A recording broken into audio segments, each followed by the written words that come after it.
Actually, a few months ago, President Uhuru Kenyatta signed into law a bill creating a 15% tax relief for Kenyans buying houses under the Affordable Housing Scheme.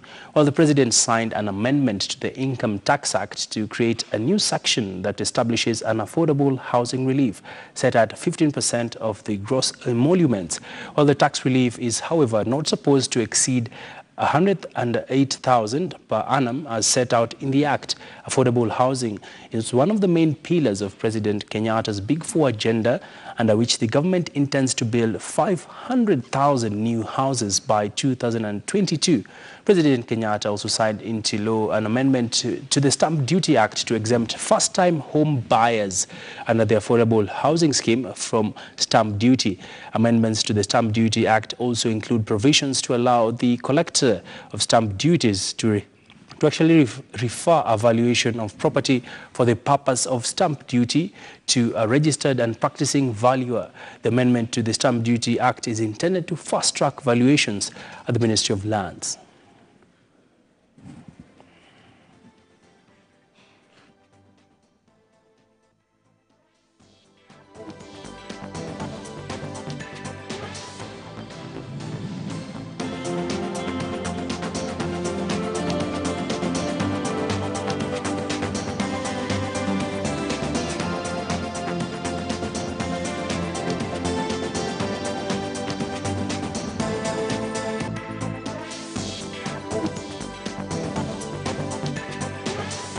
Well, let's talk about the state of housing now, and I'm joined by Kiprono Kitoni, who is the chairman of the Kenya Chamber of Commerce and Industry, and he's here to talk to us more about why the private sector is rather quiet about the housing component under the Big Four housing agenda. Thank you for joining us.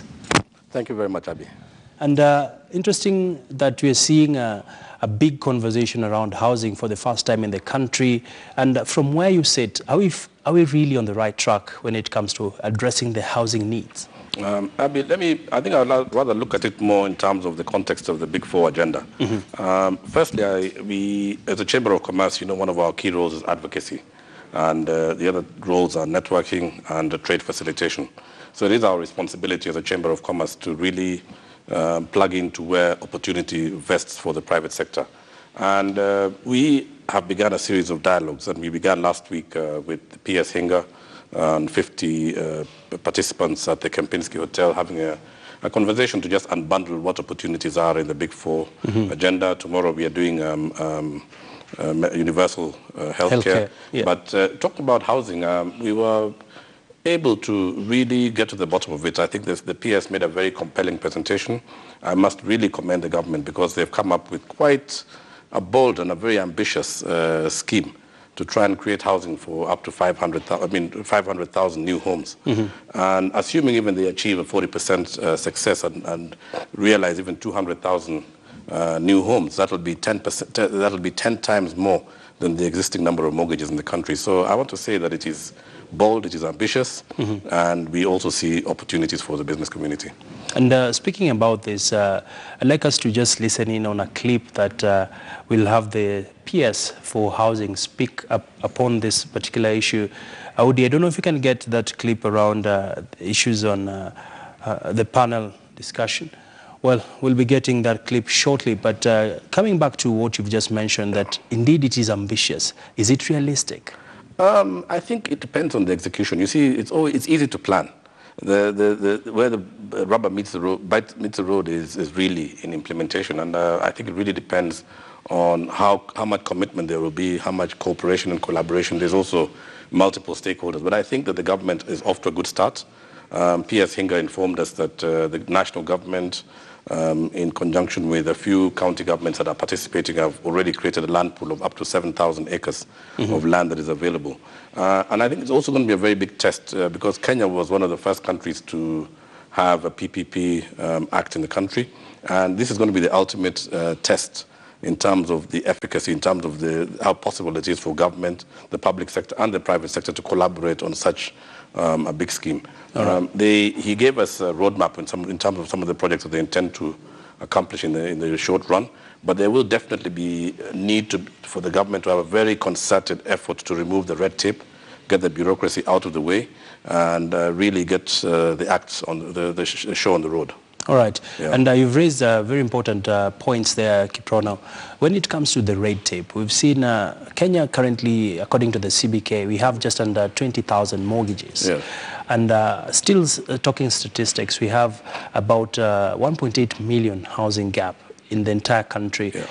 Nairobi is said to have close to about 200,000 units deficit per annum. Yes. And as the private sector, what opportunities are you considering when it comes to bringing in synergy? Before you respond to this, let's get to that clip where we actually had Kiprono also talking on this, as well as the PS there. Let's have it now. Us to succeed, there are three things that we need. A, I need to mobilize your capital. I need you to invest. I need your equity into the structure. Two, I need to attract debt into this housing program. And number three, all progressive countries, nowhere in this world have they managed to tackle the issue of affordable housing without something called a little sacrifice. Now, let me tell you what this little sacrifice is going to do. I need to be doing 10,000 houses a month for me to meet my 500,000 target. Now, how do I move from 10,000, from 1,000 a year to 10,000 a month? That means we need to create a bulk off-taker. Kiprono, back to my question on how do you tap in? We are seeing the peers saying we need a bulk off-taker. Yeah, okay. First of all, like I said in the beginning, it's a very bold scheme. And whether they'll accomplish 500,000 houses or not, I'm not sure. But even if they, like I said earlier, even if they accomplish 40 or 50% of that, it's a significant difference from where we are today. Now, in terms of the opportunities, there are many opportunities. One is in the profession of a wide array of professional services, quantity surveyors, architects, other professionals that will need to be brought to the table, land economists, environmentalists. Number two, of course, is in construction. I mean, there is going to be a huge opportunity in the construction industry. Yeah. Three is in the provision of raw materials. I mean, I think the cement companies in this country, the companies that provide clinker and all the building materials are going to have a field day. I mean, if the project is accomplished on time. Sure. Fourthly, I mean, there's also a substantial amount of land that is in private hands. And the PS said that the model also allows for participation of private sector by way of coming forward with the land. And I think that some incentives that the president has already put in, some tax incentives, but I do dare say that there is possibility to actually look at, if the numbers that they're talking about are going to be accomplished, then we need to look at having a very quick dispute resolution mechanism, because obviously, you know, Kenyans have become very litigious. You'll find people going to court and saying that land was my ancestral land, whatever. Demanding hefty compensation. Exactly. But there is also the possibility that the government could look at a further array of tax incentives, perhaps even zero rating cement, reducing VAT for building materials, and just creating that environment that will really make sure that this project is a reality. Right. And I think one of the most exciting aspects of this project that I really liked with PS Hinja's presentation is he talked about the revolving fund where the government will guarantee uptake. And they've also mitigated against briefcase contractors who come and say, yes, we'll build 10,000 houses, but in reality, they don't have a coin to their name. So for anyone to participate in this scheme, they're actually asking that you put a down payment down. And that actually will mitigate against people who are not serious. All right. Yes. Well, as we come back from the break, I'd like to also get your thoughts around the housing fund, where Kenyans will be contributing towards it. As a private sector, we just want you to weigh in on this as we proceed for that quick break. We still have Ashley Mazuri standing by in Ruaka, and she'll be giving us some interesting conversations on what developers are saying in relation to the state of housing and how can housing be made cheaper and more accessible to many Kenyans. That, of course, ties up with our Twitter poll question for today. But now, let's go for that break.